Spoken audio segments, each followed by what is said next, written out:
Hi guys, my name is Kaitlyn Reilly. I'll be doing my TED Talk on antisocial personality disorder and why I think that more people should be aware of this, what it means, and the effects it has on our community. So antisocial personality disorder is a pattern of personal experiences that deviates from expected norms. So these individuals will perform tasks that are different from the regular people or the people without this disorder. They have different feelings and their brain is just structured differently. So we'll be going over what that means. So also in today's research and writings on it, you hear a lot of the word psychopath and the word sociopath. So these words both mean that the individual has antisocial personality disorder, but these words are not used by clinicians or psychologists, and these words are also not in the DSM. So I'm going to be explaining what these words mean because that's what most people understand antisocial personality disorder to be. So psychopaths and sociopaths are different people on different spectrums of having ASPD. So on one end, it's psychopaths. These are only 1% of people. It's the more extreme individuals will have these different traits, whereas people with sociopathy, it's up to 4%.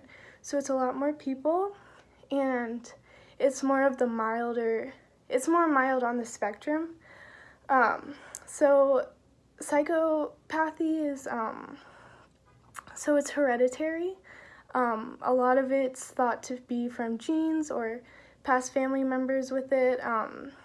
Sociopathy is more the environment, and they can grow up in abusive households or broken homes where they don't get the love or the childhood that others get. So people with sociopathy can show signs of it when they're younger, like in elementary, middle school, by having conduct disorder. So these kids just show like mean traits. They can be the bullies in school. They can hurt their pets.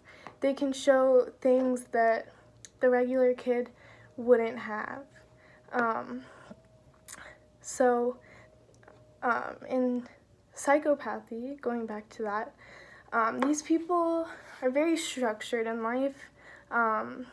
They show signs early, but it's harder to detect because these people are educated, they're good in school, they're very charming,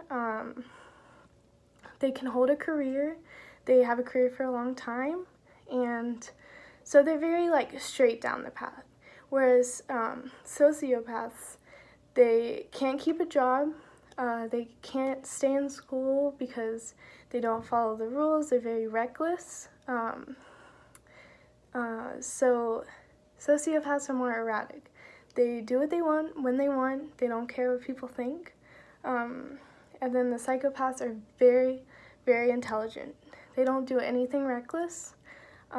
They still don't care about the rules or following the rules, but they do go further in their education and career and things like that. So going with this, psychopaths, when they commit a crime, which they usually will at some point in their life, they don't care about the laws, they think they're above them. They'll think it out for a very long time, no matter the intensity of the crime. If it's robbing a store, for example, they'll sit and plan for a very long time until they know they can follow it out and that they'll be able to do it. So, whereas sociopaths, they are very spontaneous with their crimes. So one may wake up and feel like doing something illegal. They'll just go to the closest store and they'll rob it. So they're very spontaneous with their timing, and they don't think things out as much. So since all of these individuals have antisocial personality disorder, I'm just going to be talking about the disorder itself for this talk and not break up the sociopaths and psychopaths, because that's not what's used in the DSM or by psychologists. So I'll be speaking as a whole. So everyone with ASPD has some of the same traits. They lack empathy, for one. They don't care about people's feelings at all. They can also show signs, like they can show that they care about these people by laughing, crying, smiling with them, but they don't mean it. They can do outward appearances without feeling it inside, just so they can fit in more. They both obviously disregard rules. They think that rules and laws are below them and don't apply to them. So they are getting in trouble a lot in school with the law. And another thing is they don't feel remorse or guilt. So if they're manipulating someone or lying to someone, even if it's like a family member, a close friend, they don't care, they don't feel bad, and they don't feel guilty after they do it. And then the last big sign is that they're violent. So these individuals will do violent acts no matter the severity of it. So whether they're younger and they kill an animal in their backyard, whether it's like an insect, a rabbit, smaller animals, you can see that. And then it could be as severe as violent acts on other people, and then the most severe being like murders, for example, which do happen. It's not as common as people would think, but it does happen. So there's been studies on ASPD, of course. So we'll be going over some of the findings of these studies. One showed that 50% of getting ASPD is hereditary. So from parents, from family, will be passed down to a child. And then the other 50% is environment. So how they grew up, how their parents treat them, siblings, everything like that can be put into play. So after we've explained ASPD, what it means, what it looks like, we've come to the question, now why is ASPD important?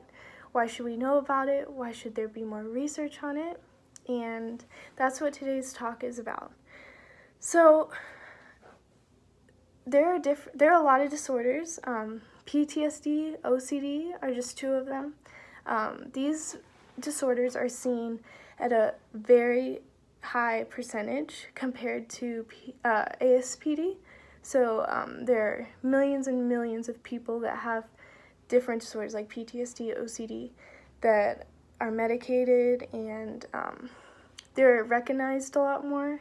They're easier to diagnose, obviously though, because psychologists are way more prone to seeing patients with these, things like that. So ASPD there's not research done on ASPD like there is for these.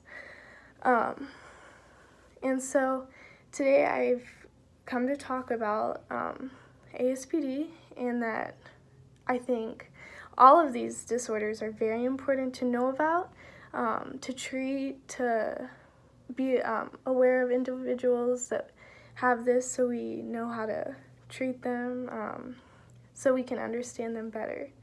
So ASPD, where it's not seen a lot at all, is very dangerous, and the side effects of this disorder can be very detrimental to people that have them and people around them, family members, friends, things like that.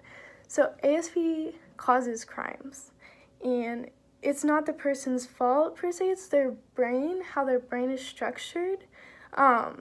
They do crimes, and that's what happens a lot of the time. So it's important to study this, because you see that 1 to 4% of our population only has it. That's not a lot of people. But you look at our prison system, and 40 to 70% of inmates have ASPD. And that is a very high number. That's half of the prisoners, the inmates. And in prison, after they commit the crime, they aren't getting the help they need. So while there's psychologists that come in and everything like that in prisons, they're not getting regularly checked by psychologists. They're not being able to do therapy sessions. They're not seeing doctors, psychiatrists. So that because of that, they'll serve their time. Depending on what the crime is, they'll serve a little time, a lot of time, and they'll get out. And these individuals don't have the capability of recognizing that rules matter and that they need to follow the rules. They disregard them, and that's just how that's what their brain tells them. So people will get out, they'll live their everyday life, and they'll commit another crime.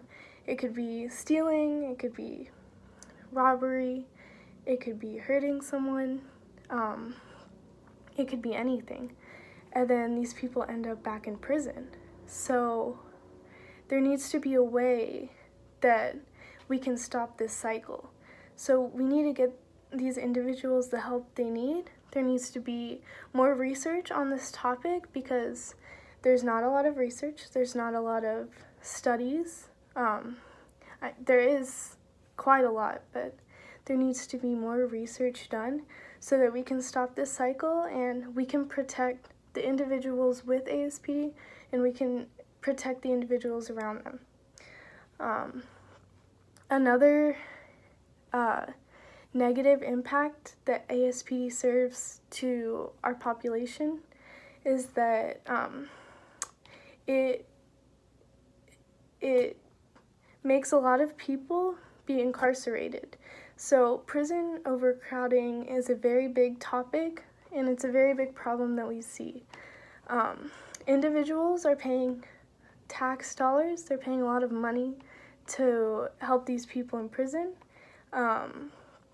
And also the prisons have a lot of inmates, and so the inmates aren't getting the care they need. They're not getting as many psychological appointments, doctor's appointments, and their quality of life isn't as good as it could be because there's so many people. And then the people on the outside are spending their money to compensate for this. So since 40 to 70% of these inmates have it, this research and taking better care of these individuals will help stop this cycle.